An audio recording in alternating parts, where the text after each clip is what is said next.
Om Stapakaya cha Namasya Sarvadharmarupini Avatara Varistaya Krishnaya Te Namaha Janani Charanadevi Ramakrishna Jagadguru Padapadme Tayuslita Pranamami Muhu Om Namah Shri Bhagavate Ramakrishnaya Namo Namaha Om Namah Shri Bhagavate Ramakrishnaya Namo Namaha Om Namah Shri Bhagavate Ramakrishnaya Namo Namaha. Meus queridos amigos, que alegria estar com vocês em mais um episódio dessa série, na qual meditamos com a leitura do Narada Bhakti Sutra, esse tratado sobre o caminho essencial da nossa existência, o caminho do amor e da devoção a Deus. Conforme ensinou Sri Ramakrishna, existe um único caminho, amor e devoção a Deus, para conhecer Deus, claro. Não é? Existem caminhos para você juntar dinheiro, para você conquistar romances, para você realizar muitas coisas, para você fazer uma macarronada. Mas para conhecer Deus e nisso realizar o objetivo da existência humana, porque nasceu em vão aquele que, tendo obtido o raríssimo nascimento humano, não busca conhecer Deus nesta mesma existência. Então, tratamos de Bhakti, amor e devoção a Deus. E dizia Thakur Sri Ramakrishna, é Bhakti como ensinado por Narada. Narada Muni, o Rishi. Aqui temos um tratado atribuído pela tradição aos ensinamentos de Narada Muni. Hoje estamos aqui em mais um sutra, um aforismo, um breve verso que nos indica um ponto fundamental desta exposição teológica.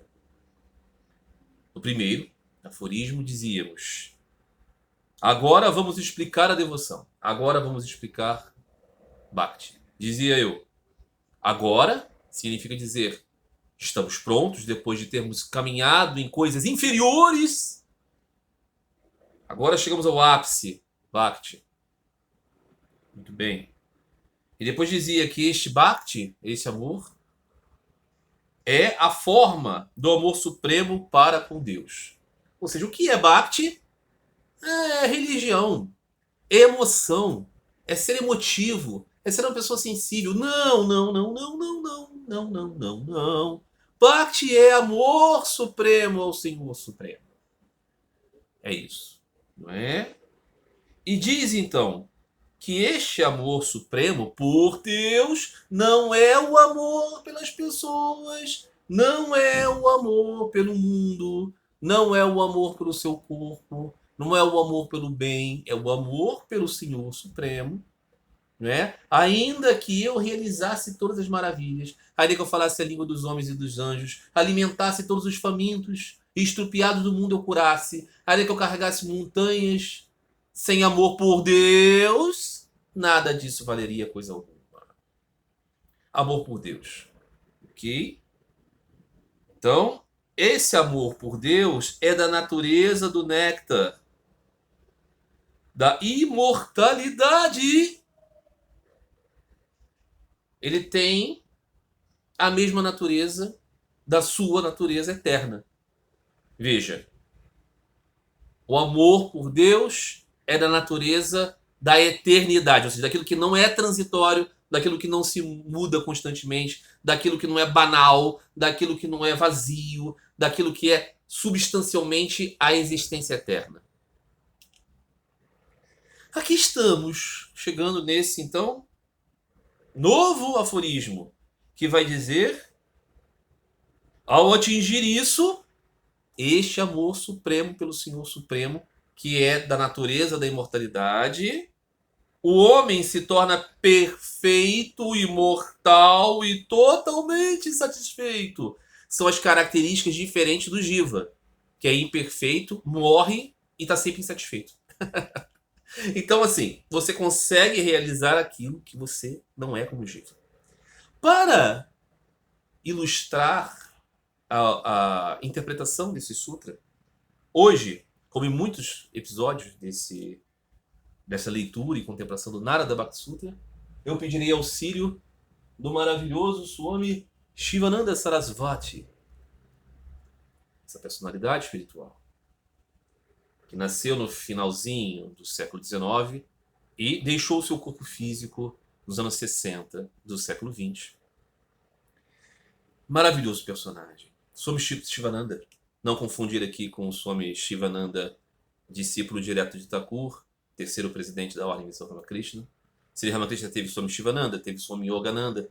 Nós temos, né, outras personalidades espirituais maravilhosas, Yogananda Paramahansa e Shivananda Sarasvati, que eram outros indivíduos, que têm nomes parecidos, né? Vocês devem entender que isso é normal, não é?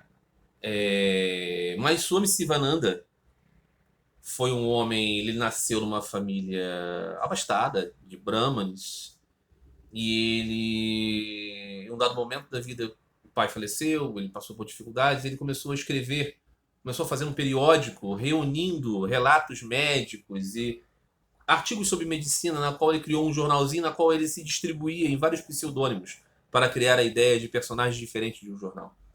Mas o material era tão bom, era tão qualificado, que os médicos, a opinião médica inteira, achou aquilo muito legal. E aquilo fez sucesso durante um tempo. Ele conseguiu então ganhar dinheiro com aquilo e conseguiu viajar para o exterior, foi até a Malásia, trabalhar, veja você, num hospital, como enfermeiro, uma grande empresa que tratava de fazer plantações, eu acho que de borracha, né? Seringais. E ele lá cuidava sobretudo da população dos trabalhadores, que eram na sua maioria indianos. E aí lá ele se preparou e acabou cursando medicina e foi trabalhar num hospital. E durante muito tempo ficou lá e ele convivia com muitos problemas de saúde das pessoas mais variadas, né? E meditava muito a respeito disso, meditava muito a respeito do mistério da vida. E lá no seu coração tinha uma raiz da sua criação, Brahmani. E ele pensava assim, deve existir algo, né? Para que esse mundo seja tão repleto de sofrimento. Ele diz, pessoas têm uma vida tão terrível, outras têm uma vida tão afortunada. Existem vidas que são quase que um pedido para a não vida. Mas existem outras vidas que são assim. Eu tenho uma intuição de que existe algo aqui. E certa vez ele acabou se deparando com um sadhu. E quando ele viu o sadhu, ele falou, tem algo ali dentro que é muito especial. E aí ele abandonou a sua carreira, sua profissão já de anos, e voltou para a Índia e conseguiu encontrar um mestre espiritual e recebeu dele iniciação, recebendo seu nome, Sivananda Sarasvati, não é? Ou seja, uma das linhagens, né, das 10 escolas da linhas, né, da ordem dos Swamis. E ele viveu com esse mestre por 10 anos de preparação e depois recebeu bênção para iniciar um caminho. E escreveu um livrinho chamado Brahma Vidya, Conhecimento de Brahma, que reunia as questões que ele foi respondendo aos peregrinos durante os anos todos que ele esteve ali, asceticamente. Esse livro vendeu bem. E com esse dinheiro ele conseguiu comprar um móvel que era um celeiro abandonado, celeiro de vacas, a qual ele chamou de Morada da Alegria, Ananda Kutir. E ali começou a criar o seu ashram e a sociedade da vida divina. E muitos chegaram, e aquele movimento cresceu, outros celeiros foram comprados. E Swami Sivananda era um prolífico escritor, escrevia muito, muito, muito. Um dos livrinhos que ele escreveu, dos muitos, eu lembro que no distante ano de 1996, eu servindo no quartel da Polícia do Exército do Rio de Janeiro, tentava ler com muito esforço esse livro aqui. Deus existe. E Swami Sivananda, escrito em inglês. E eu, na época, era uma época, né, pré essas modernidades todas, então eu ficava com um dicionário tentando ler. E eu lembro dos muitos dias em que lágrimas vieram aos meus olhos em ler essas sentenças de devoção, de sabedoria e pureza, e depois outros tantos livros. E a Swami Sivananda foi uma dessas pessoas que carrega você das dúvidas do mundo e leva você aos pés do nosso do Senhor. Ou menos a ideia de que isso existe. Então, é maravilhoso. E nesse comentário, Swami Sivananda vai nos brindar aqui deste versículo, deste sutra. Eu vou ler aqui e vamos meditar sobre o seu comentário maravilhoso. Eu tenho certeza que vai ser de grande benefício. Até porque, nesse comentário, Swami Sivananda vai falar sobre Thakur. Então é um casamento perfeito. Então vamos ler novamente o sutra. Ao atingir isso, o homem torna-se perfeito, imortal e totalmente satisfeito. Atingir o quê? Ei, meu amigo, minha amiga, meu irmão, minha irmã. Atingir o amor supremo pelo Senhor Supremo. Que é da qualidade do néctar da imortalidade. Ele atinge então um estado de perfeição, imortalidade e plena satisfação. O antagonismo da existência do Jiva. Então, notas e comentários de Swami Sivananda Sarasvati. Esses são os frutos de Bhakti. Os sutras 4, 5 e 6, que vão seguir, descrevem os frutos de Bhakti.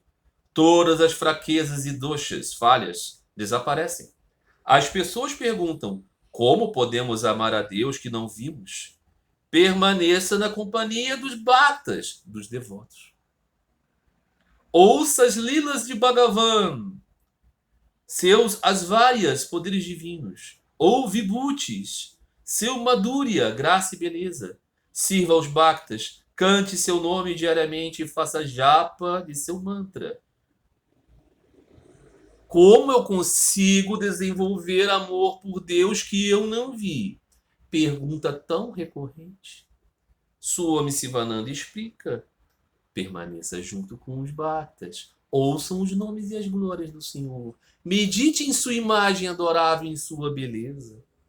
Cante o seu santo nome no mantra. Sri Ramakrishna dizia isso. Não é? Sadhusanga Sadhuseva Namaguna Kirtana. Convive com os devotos, os sirva, cante os nomes e as glórias do Senhor. Mas quem são os devotos? Os devotos são aqueles que amam a Deus, que buscam esse amor supremo pelo Senhor Supremo, que é do néctar da imortalidade. Então ele diz: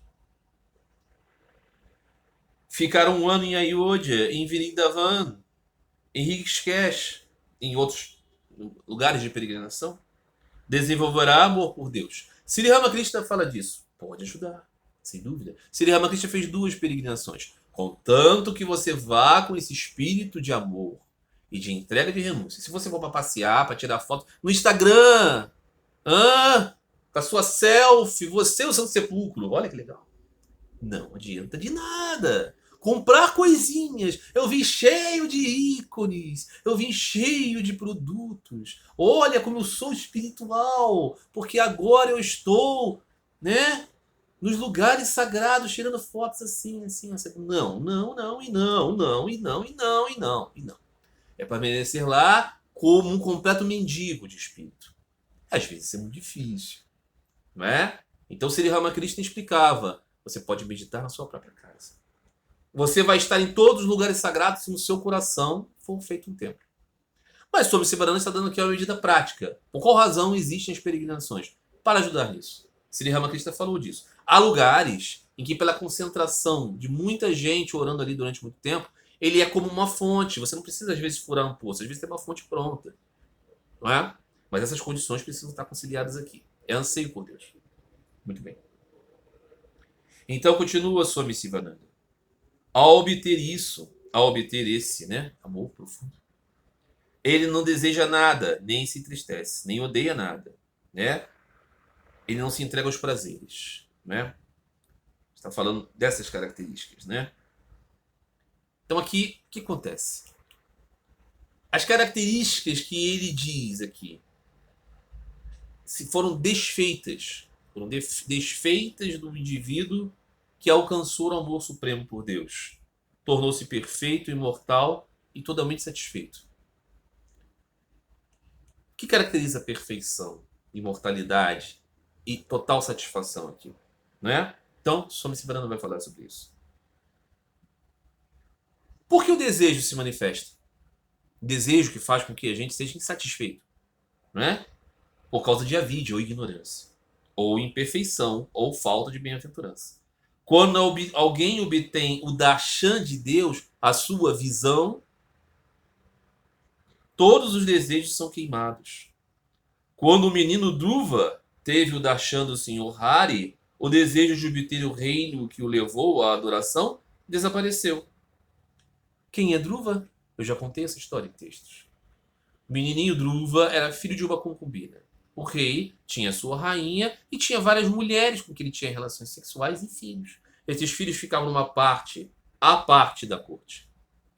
Muitas vezes formavam até uma tropa e tudo mais, mas acontece que eles não tinham direito a serem filhos do rei. Eles eram apenas resultado das suas relações carnais com as concubinas. Isso era permitido, era ser aceitável, mas de certa forma causava dissabores para todos. Não é? Certa vez, o pequeno menino Dhruva viu seu pai lá brincando com seu filho legítimo, o príncipe. E quis brincar também com seu irmão, com seu pai. Quis subir. O pai olhou aquele menino e falou, venha. E foi subir no colo dele. Os dois, o príncipe e o filho da concubina, Dhruva.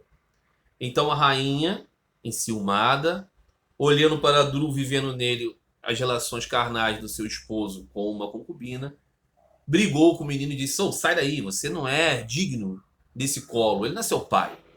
Ele é seu rei. Esse aqui é o príncipe, tá? É o meu filho com o rei. Eu sou a rainha, ele é o rei, esse aqui é o príncipe.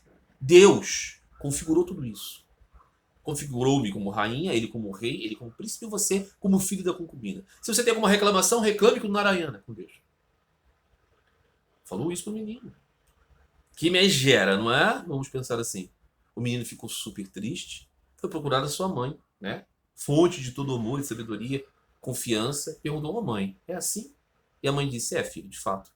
Eu sou a concubina, o rei tem relações comigo. Você nasceu, tem a rainha, tem o filho do rei legítimo. De fato, tudo isso é vontade de Deus. É Deus que nos coloca aqui. É Ele que pode resolver todo esse jogo.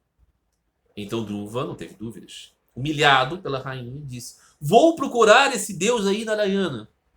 E vou pedir a ele para reformar tudo isso. E aí foi procurar os sadhus. E os sadhus, como eu faço para encontrar Narayana?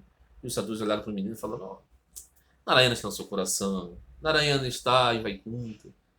Mas você pode ver Narayana. Então ele encontrou quem? Quem?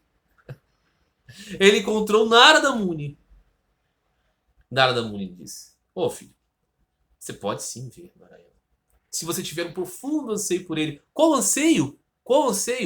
Sri Ramakrishna. Quando você tiver o anseio do avarento pelo dinheiro, o avarento da mãe pelo recém-nascido, o avarento da mulher, da esposa casta pelo seu marido. Você reunindo esses três anseios por Deus, ele aparece para você. Narada explicou isso para o pequeno Dhruva e disse, quando você tiver consumido por esse, então você verá Narayana.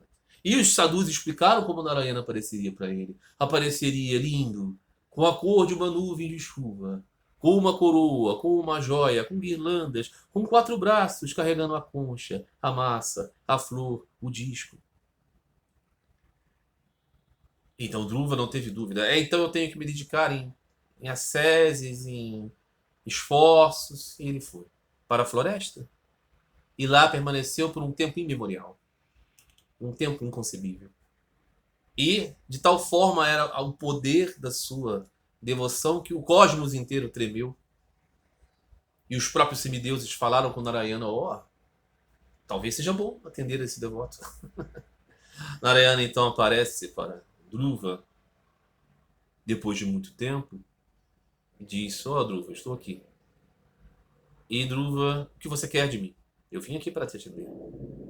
Dhruva queria que ele o transformasse num príncipe. Queria voltar lá com coroa, ornado pelo poder do Supremo Senhor e dizer para aquela megera, eu sou, sim, digno de sentar nesse trono, inclusive. Mas naquele momento, Dhruva, que passou tanto tempo meditando no Senhor, no seu nome, nas suas glórias, nos seus passatempos, na sua forma, passou a ter amor por Deus. Então, quando o Senhor apareceu para ele, ele disse, Senhor, eu não quero mais nada, não. Eu já tenho tudo, já tenho amor por ti. E o Senhor disse, querido, mas eu quero te dar qualquer coisa. O que você quer? Então Dhruva disse, eu quero que eu nunca mais te esqueça. Eu quero que eu tenha sempre você no meu coração. Narayana deu isso a Dhruva. E ele voltou com Deus no seu coração. E quando ele chegou até aquele reino, aquela rainha se prostrou diante dele porque ele estava resplandecente. E todos o reconheceram como digno de todos os tronos. Porque ele obteve amor por Deus no seu coração. Então ele conseguiu perfeição, imortalidade e plena satisfação. Vai? Muito bem. Então aqui vai continuar Swami Sivananda.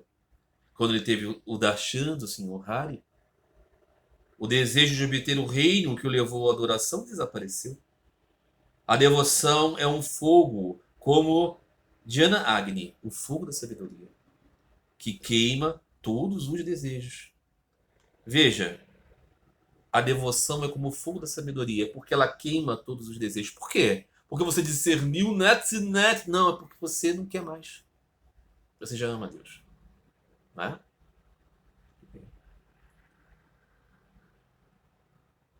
Então continua Swami Sivananda.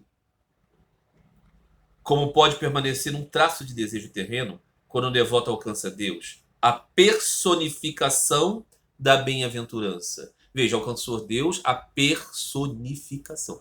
Pessoa. A personificação da bem-aventurança. Darshan de Deus vem de várias maneiras. Visões, em sonhos, na forma física, com 4 mãos, com concha, massa, disco, flor, lótus. Na forma de consciência cósmica, Visvarupa Darshan, que Arjuna teve na forma da consciência de Hiranyagraha, ou no pleno conhecimento de Brahma, na sua morada, louca, etc. Está querendo dizer aqui as várias visões, não é? Você sabe, né?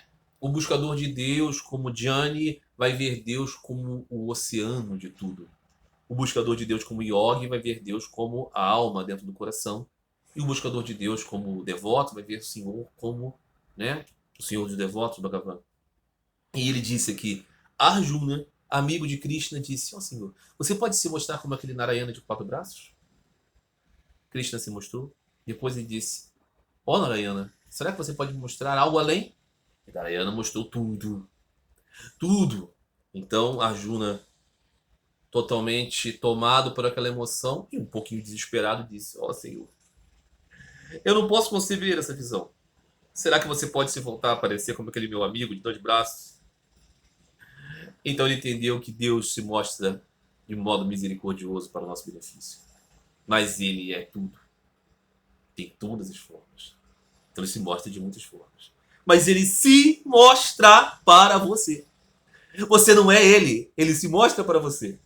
É por isso que você tem que ter devoção a Deus, seja lá qual for a forma que você conceber. Mas é você que busca Deus. Né? Muito bem. Então ele diz aqui, né, sobre o Arjuna, que ficou completamente, né, extasiado com aquilo, né? Então diz aqui Swami Sivananda, o devoto não deve interromper o seu sadhana por causa de falsa tushi, uma satisfação porque teve algum vislumbre. Quando obtém o seu darshan, ele deveria sempre descansar em Deus. Ele deveria ter sempre nishta perfeito em Deus. Svarupa Siddhi. Ele não deve abandonar suas práticas até que ele se una a Deus em Mahabhava, estado, né, de Parama Pran, ou seja, devoção pura. Completa imersão em Deus é essa completa rendição. Completo abandono em qualquer tipo de outras coisas. Não é? Então, é uma vontade de continuar com Deus. O devoto que conhece Deus também fica livre de dor. A escuridão pode permanecer na presença da luz. Como a tristeza pode se manifestar quando alguém está imerso no oceano de bem-aventurança e prem, amor puro? O luto é uma criação da mente. Ela se manifesta quando a mente está apegada ao corpo e às conexões ilusórias. Quando a mente está obliterada, quando há autoabsorção e autoanulação através da fusão do seio de Deus, como a tristeza pode aproximar-se do devoto? Absolutamente impossível. O devoto não odeia nada. O ódio é devido à ignorância. Como pode o devoto odiar alguém quando vê que tudo são as suas lilas? Ele não tem mais grina, nem aversão por matéria fecal, sujeira, o chandala, o necrófago, o sapateiro, o mendigo, a prostituta, o ladrão. Ele diz: vejo em todos os lugares o meu doce Senhor. É Hari que está fazendo o papel da prostituta, do ladrão, do necrófago. Outro dia um amigo me perguntou: na Índia existem aqueles agores, aqueles homens completamente largados em tamas, que estão ali ascetas, que até comem carne de cadáveres. Como pode ser isso? É, comem completamente heterodoxo, das pessoas que querem forçar a visão, entender Deus é tudo, então eu não tenho que ter nojo de nada. Só que eles fazem isso tentando manufaturar a percepção de Deus em tudo. Não é possível. Você só pode alcançar a visão de Deus em tudo por amor a Deus. E aí Deus dá o seu darshan e você o vê em tudo. Se você tenta reverter isso, você cria essas monstruosidades. Porque você não deve comer cadáveres, você não deve comer cocô, você não deve se meter em atividades ilícitas, imundas, porque não existe limpeza e impureza, porque tudo é Deus. Não. Isso é um caminho deformado, que as pessoas seguem com sinceridade e achando que isso é caminho por causa de deformação. Quando você alcança a visão de Deus, você vê que ele perpassa tudo. E aí, de fato, você não tem aversão pelas coisas. Isso não significa dizer que você caia no meio do churume, ok? Muito bem. Então ele percebe. Aqui ele falou de sapateiro, alguém pode achar estranho? Na Índia, você tinha a divisão das castas. Os trabalhos mais insalubres eram para as castas inferiores. O sapateiro está mexendo com couro, está matando animais, o couro de vacas. Está fazendo sapatos. Então tudo isso é a prostituta, né? Não preciso aqui explicar por quê. E coisas assim. Então, esses personagens, o ladrão, são personagens concretos e reais aqui, enquanto você não teve visão de Deus. Quando você teve visão de Deus, você percebe que Deus perpassa todos esses vasos. Então você percebe como tudo é uma diversão de Deus, uma lila de Deus, na qual ele usa vários personagens aqui. Mas isso não é intelecto, você não manufatura isso com ascese. Você alcança isso pela graça de Deus, que se mostra para você como uma pessoa. Muito bem. Então aqui ele diz: esse devoto, ele tem um estado mental exaltado, abrangente. Isso não pode ser adequadamente descrito em palavras. Tem que ser sentido. Mirabai, Goranga, Hafiz, Tulasidas, Kabir, Ramdas, todos gostaram desse estado. Esse estado em que eles estão imersos em Deus. Santos de várias tradições aqui. Ok? Tulasidas diz: conheça tudo como Sitaram, Sitirama, e com as mãos postas faça prostrações a todos e a tudo. Veja, mas esse está vendo Sitirama em todos. Ele não está dizendo isso do nada, ok? Ele teve a visão. No Purusha Sukta, você encontrará uma descrição do Purusha. Purusha é um homem, um ser supremo. O Purusha tem 1000 cabeças, 1000 olhos, 1000 pés. Há um eco dessas ideias no Gita, no seu capítulo 13, com mãos e pés em todos os lugares, com olhos, cabeças e bocas em todos os lugares, com ouvidos em todos os lugares. Ele existe nos mundos que tudo envolve. O Senhor Krishna, essa é a visão transcendental de Arjuna, ok? O Bhagavad Gita é uma espécie de conformação, não é? De todo o conhecimento védico na forma de um diálogo entre Deus e o aspirante espiritual. O Senhor Krishna dá conselhos ao Uddhava, que também é um texto muito importante, né? Onde Krishna, pós Bhagavad Gita, né? Onde dá instruções ao Uddhava muito íntimas, muito próximas, né? Krishna dá conselhos ao Uddhava e prescreve uma maneira fácil de alcançá-lo. Saiba, Uddhava, que Brahmani, Chandala, burro, cachorro, rei e mendigo são todas minhas formas. Quando você encontrar qualquer objeto, faça prostrações e sinta minha presença. Namadev disse ao cachorro, ó Vitala, que é o nome de Krishna. Meu querido, em forma de cachorro, não fuja com o pão seco. Isso afetará sua garganta macia. Por favor, deixe-me aplicar ghee no pão. Veja, dar comida ao pão, vendo Deus no pão, vendo Deus no cachorro, é o ápice dessa conciliação. Porque o cachorrinho, de modo geral, nas tradições, é visto como um bichinho meio impuro, que está na sujeira e tal. A ideia de que você contempla o cachorrinho e serve a ele um alimento como praçada, servindo a Deus através dele, isso, como fruto de um conhecimento de Deus, é maravilhoso. Então ele viu o cachorrinho, chamou o cachorrinho com o nome de Deus. E disse, ó, vem aqui, Senhor. Deixa eu servir você com esse pãozinho, com ghee, para que você não machuque a sua garganta. O Supremo Senhor através daquele cachorrinho. Não é? Sri Chaitanya Deva surpreendeu a todos que congregavam com ele quando ele deu braçada a um cachorro. Justamente por reconhecer o Senhor presente em tudo. Não é? Chocando e ensinando. Não é? Então ele continua nesse relato maravilhoso. Krishna está ensinando isso. E um santo manifestou isso. Não é? E aí ele diz, ele correu com ghee em um copo para o cachorro. Sri Ramakrishna Paramahansa prostrou-se diante de uma garota marginalizada, de uma prostituta.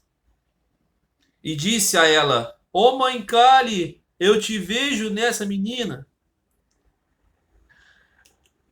Esse é o ponto. Swami Vivekananda dizia, como éramos preconceituosos antes de conhecer Thakur. Eu passava por uma rua e estavam prostitutas, eu virava para o outro lado, com nojo dessas mulheres. E agora eu não consigo mais deixar de vê-las, a mãe delas, graças a Thakur. Porque assim ele via. Mas ele via. Ele não intelectualizou isso. Ele não maquinou isso com as suas ideias. Ele viu pela graça de Deus. Não é? Parvati Baba prostrou-se diante de um ladrão com um saco de utensílios. E eu conheci essa história maravilhosa no livro O Sermão na Montanha, segundo o Vedanta, de Swami Prabhavananda. Ele contava isso. Eu lembro da emoção, do poder dessas palavras, do quanto isso revigorou minha fé. E dizia essa história, não é? Um ladrão invade o ashrama e rouba utensílios de prata, de ouro, objetos sagrados, objetos do culto. Parvati Baba corre atrás dele e se prostra diante do ladrão, não é? E diz com os que estavam com um saco de utensílios, ó ladrão Narayana, Narayana está na minha casa. Lembra das palavras de Sri Ramakrishna, o tigre Narayana, o coelho Narayana, o homem Narayana? Ele via o Senhor Supremo, ele via Narayana através daquela forma do ladrão. Conta no livro, o ladrão depois se converteu. Não é? Eknath, o Mahamashtra Bhakta, Santo Eknath, autor de um maravilhoso comentário do Srimad Bhagavatam, nos capítulos finais. Não é? Esse comentário maravilhoso, qual eu recomendo. Não é? É publicado por uma editora dedicada ao Advaita Vedanta, mas aqui você vai ver devoção. Pura devoção ao Senhor bendito. Não é? Que só pode ser Advaita no sentido outro, né?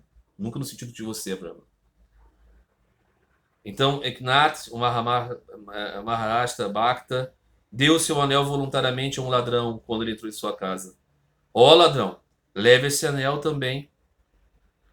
O seu dever nesse papel é roubar as coisas, mas tu evitá-la, Krishna. Continue com a sua lila, com a sua brincadeira, Senhor. Lembra da narrativa de Sri Ramakrishna sobre o devoto de Rama? Estava meditando no Senhor pela vontade de Rama.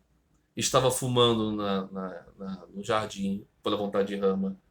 Um grupo de ladrões me raptaram pela vontade de Rama. Eles me levaram para fazer um assalto, me deixaram lá com um bucho de canhão pela vontade de Rama. Eu fui preso pela vontade de Rama. Fui levado diante do juiz pela vontade de Rama. O juiz me soltou pela vontade de Rama. Aí aqui diz sobre Sivananda. Você entende o estado sublime desses bhaktas exaltados têm? Eles têm um novo ângulo de visão? Um dia esse chegará para nós. Como fazemos para chegar? Lutemos, adoremos, meditemos, mergulhamos em bhajans, em cantos, com zelo, seriedade e fervor. Dizia Sri Ramakrishna, o trabalho só acaba quando você viu Deus. Até lá, cantemos o nome do Senhor, meditemos em suas glórias. É isso, meus amigos. Eu espero que para vocês seja alentador, seja ânimo, seja força, seja guia. Que essas palavras santas tornem o coração de vocês cheio de vontade de conhecer Deus. Até o próximo episódio. Um grande abraço a todos vocês. Fiquem todos em paz. Fiquem todos com Deus.